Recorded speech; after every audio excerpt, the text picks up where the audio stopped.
नमस्कार बच्चों, स्वागत है आप सभी का आपके अपने YouTube चैनल में। अगर आप कक्षा 10th के छात्र हैं तो इस वीडियो को आपको कंप्लीट देखना है।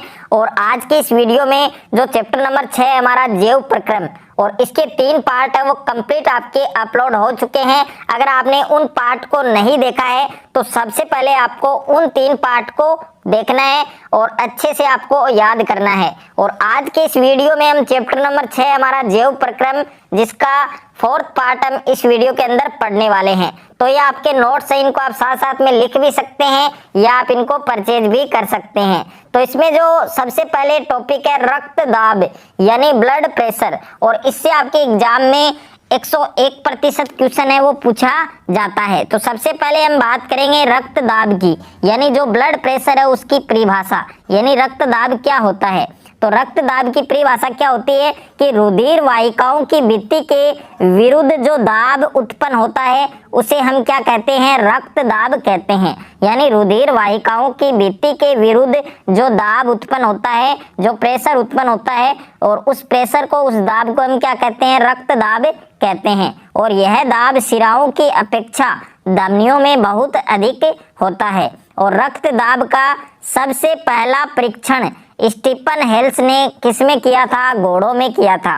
कि रक्त दाब का सबसे पहला परीक्षण, सबसे पहला टेस्ट स्टीफन हेल्स ने किस पर किया था, घोड़ों पर किया था। और जो रक्त दाब होता है वो आपके स्पाइग्नोमेनोमीटर या रक्त दाब मापी यंत्र से मापा जाता है, यह आपको जरूर ध्यान रखना है। और अब है रक्त दाब के प्रकार, यानी जो ब्लड प्रेशर होता है वो आपके 2 प्रकार का होता है, जिसमें पहला दाब है आपके प्रकुंचन दाब। क्या होता है, प्रकुंचन दाब। और दूसरा क्या होता है आपके अनुशिथिलन दाब। तो सबसे पहले हम बात करें प्रकुंचन दाब की, कि प्रकुंचन दाब क्या होता है। तो हृदय के प्रकुंचन, हृदय के संकुचन से उत्पन्न दाब के कारण धमनी में रक्त बहता है, और इसे हम क्या कहते हैं, प्रकुंचन दाब कहते हैं। कि हृदय से, हार्ट से संकुचन से उत्पन्न दाब के कारण जो धमनी होती है उसमें रक्त बहता है, और इसे हम क्या कहते हैं, प्रकुंचन दाब कहते हैं।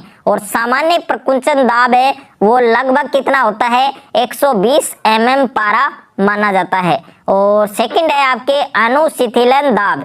अनुशिथिलन दाब क्या होता है कि हृदय में शिथिलन के कारण धमनी में रक्त दाब है वो कम हो जाता है, यानी जो ब्लड प्रेशर है वो कम हो जाता है, उसे हम क्या कहते हैं, अनुशिथिलन दाब कहते हैं। और अनुशिथिलन दाब लगभग कितना होता है, 80 mm पारा माना जाता है। हम बात करें पादपों में परिवहन, यानी जो पेड़ पौधे होते हैं उनमें परिवहन की क्रिया किस प्रकार से होती है। तो पौधे हैं वो पर्यावरण से गैस के रूप में CO2 यानी कार्बन डाइऑक्साइड जैसे पदार्थ है वो ग्रहण करते हैं, फिर भी उन्हें नाइट्रोजन, फास्फोरस, लौह, कैल्शियम, मैग्नीशियम आदि अनेक पदार्थों की आवश्यकता विभिन्न प्रकार के खाद्य पदार्थों, पोषक पदार्थों आदि के निर्माण के लिए होती है। ऐसे अनेक पदार्थ मृदा में प्रचुर मात्रा में उपलब्ध रहते हैं, और ये पदार्थ पौधों की जड़ों द्वारा अवशोषित किए जाते हैं। कि जो पादप होते हैं उनमें परिवहन की क्रिया किस प्रकार होती है कि जो पेड़ पौधे होते हैं वो पर्यावरण से गैस के रूप में कार्बन डाइऑक्साइड जैसे पदार्थ है वो ग्रहण करते हैं, फिर भी उन्हें नाइट्रोजन, फास्फोरस, लौह, कैल्शियम, मैग्नीशियम आदि अनेक पदार्थ हैं जिनकी आवश्यकता विभिन्न प्रकार के खाद्य पदार्थों, पोषक पदार्थों आदि के निर्माण के लिए होती है। और ऐसे अनेक पदार्थ हैं जो मृदा में प्रचुर मात्रा में उपलब्ध रहते हैं, और ये पदार्थ पौधों की जड़ों द्वारा अवशोषित किए जाते हैं। उसके बाद में पादप परिवहन तंत्र है वो आपके 2 प्रकार के जटिल ऊतकों से मिलकर बना होता है। कि जो पादप परिवहन तंत्र होता है वो 2 प्रकार के जटिल ऊतकों से मिलकर बना होता है, जिसमें पहला ऊतक है आपके जाइलम और दूसरा है आपके फ्लोएम। तो ये दोनों आपके एग्जाम की दृष्टि से इम्पोर्टेंट है, दोनों की परिभाषा आपके एग्जाम में आ सकती है, या जाइलम और फ्लोएम में अंतर भी आपके आ सकता है। तो जाइलम क्या होता है कि यह ऊतक तंत्र जड़ों द्वारा अवशोषित जल एवं खनिज लवणों को पौधों के विभिन्न भागों जैसे तना, पत्तियों व पुष्पों में आदि में पहुंचाता है, उसे हम क्या कहते हैं, जाइलम कहते हैं। कि जाइलम का क्या काम है कि यह उत्तक तंत्र जड़ों द्वारा अवशोषित जल एवं खनिज लवणों को पौधों के विभिन्न भागों जैसे तना, पत्तियों व पुष्पों में पहुंचाता है। और फ्लोएम का क्या काम है कि यह उत्तक तंत्र पत्तियों में निर्मित खाद्य पदार्थ का स्थानांतरण पौधे के विभिन्न भागों एवं जड़ों में करता है, उसे हम क्या कहते हैं, फ्लोएम कहते हैं। उसके बाद में है आपके जल का परिवहन, यानी जल का परिवहन किस प्रकार से होता है, तो मृदा से जल का अवशोषण मूल रोमों द्वारा होता है। किनके द्वारा होता है, मूल रोमों के द्वारा होता है। और मूल रोम तथा मृदा जल के बीच आयन सांद्रण में अंतर होने के कारण जल मूल रोमों में प्रवेश करता है और यह जल क्रमिक रूप से जड़ की कोशिकाओं में विसरित होता हुआ जड़ के जाइलम उत्तक तक पहुंचता है। ये क्या होता है, आपके जल का परिवहन। उसके बाद में नेक्स्ट है आपके कि भोजन तथा जो दूसरे पदार्थ है उनका स्थानांतरण कैसे होता है, कि जो भोजन है या दूसरे पदार्थ है उनका ट्रांसफर कैसे होता है, उनका स्थानांतरण कैसे होता है। तो प्रकाश संश्लेषण के विलेय उत्पादों का वहन स्थानांतरण कहलाता है। कि प्रकाश संश्लेषण के जो विलेय उत्पाद हैं, जो प्रोडक्ट हैं, उनका वहन ही क्या कहलाता है, स्थानांतरण कहलाता है। और यह वहन फ्लोएम नामक उत्तक तंत्र द्वारा होता है। और यह वहन किसके द्वारा होता है, एक फ्लोएम नामक उत्तक तंत्र है जिसके द्वारा होता है। और फ्लोएम इन उत्पादों के अलावा अमीनो अम्ल तथा अन्य पदार्थों का परिवहन भी करता है। और भोजन तथा अन्य पदार्थों का स्थानांतरण उत्तक की सहायक कोशिकाओं की सहायता से चालनी नलिका की ऊपरी मुखी और अधोमुखी दोनों दिशाओं में होता है। तो ये आपको इसमें ध्यान रखना है। उसके बाद में है आपके उत्सर्जन। तो सबसे पहले आपको उत्सर्जन की परिभाषा याद करनी है कि शरीर में होने वाली विभिन्न उपापचयी क्रियाओं में उत्पन्न नाइट्रोजनी वर्ज्य पदार्थों को बाहर निकाला जाना क्या कहलाता है, उत्सर्जन कहलाता है। अब हम पढ़ने वाले हैं कि मानव में उत्सर्जन है वो किस प्रकार से होता है। तो उत्सर्जन अंगों को सामूहिक रूप से उत्सर्जन तंत्र कहा जाता है। कि जो उत्सर्जन अंग है उनको हम सामूहिक रूप से उत्सर्जन तंत्र कहते हैं। और मनुष्य में निम्न उत्सर्जन अंग पाए जाते हैं, जिसमें पहला वृक्क यानी किडनी, और दूसरा है आपके मूत्र वाहिनियां, और तीसरा है आपके मूत्राशय, और चार है आपके मूत्र मार्ग। तो इनके बारे में हम बहुत ही अच्छे से डिटेल से पढ़ने वाले हैं। तो सबसे पहले आपके किडनी यानी वृक्क।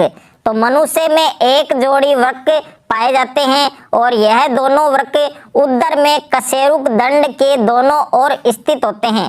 वृक्क है वो गहरे भूरे एवं सेम के बीज की आकृति के होते हैं।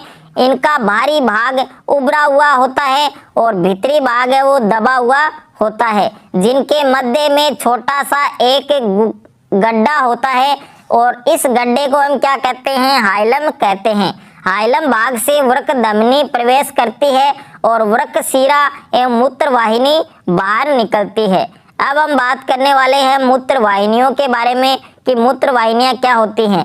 तो ये वृक्क से निकलकर मूत्राशय तक जाती है और इनकी भित्ति है वो मोटी होती है तथा गुहा है वो संकरी होती है। इनकी भित्ति में कर्मानुकुंचन पाया जाता है। इन भित्तियों के मध्य में क्या पाया जाता है, कर्मानुकुंचन पाया जाता है, जिसके फलस्वरूप मूत्र है वो आगे की ओर बढ़ता है। उसके बाद में है आपके मूत्राशय।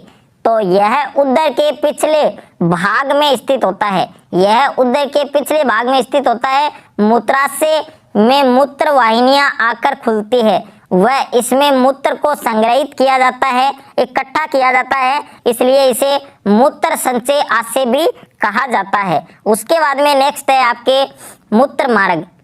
तो मूत्र मार्ग की हम बात करें तो मूत्राशय का जो पश्च छोर है, मूत्राशय का जो पश्च छोर है वो संकरा होकर एक पतली नलिका में परिवर्तित हो जाता है, जिसे मूत्र मार्ग कहते हैं। और मूत्र के निष्कासन की प्रक्रिया को हम क्या कहते हैं, मूत्रण कहते हैं।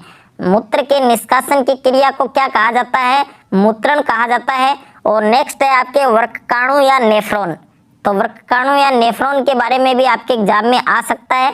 तो प्रत्येक वृक्क में लगभग 10 लाख अति सूक्ष्म नलिकाएं होती हैं जिन्हें वृक्क नलिकाएं अथवा नेफ्रॉन कहते हैं। कि प्रत्येक वृक्क में, प्रत्येक किडनी में लगभग 10 लाख अति सूक्ष्म नलिकाएं होती हैं जिन्हें वृक्क नलिकाएं या नेफ्रॉन कहते हैं। और प्रत्येक नेफ्रॉन एक उत्सर्जन की इकाई होती है और नेफ्रॉन का प्रारंभिक भाग एक प्याले के समान होता है। नेफ्रॉन का या वर्ककाणु का जो प्रारंभिक भाग होता है वो एक प्याले के समान माना जाता है, जिसे क्या कहते हैं, बोमन संपुट कहते हैं। और बोमन संपुट के प्याले नुमा खांचे में रक्त की नलियों का गुच्छा होता है जिसे ग्लोमेरुलस कहते हैं। कि जो बोमन संपुट होता है उसके प्याले नुमा खांचे में रक्त की, ब्लड की नलियों का एक गुच्छा होता है जिसे ग्लोमेरुलस कहते हैं। और ग्लोमेरुलस एवं बोमन संपुट को मिलाकर मेलपिग्गी कोश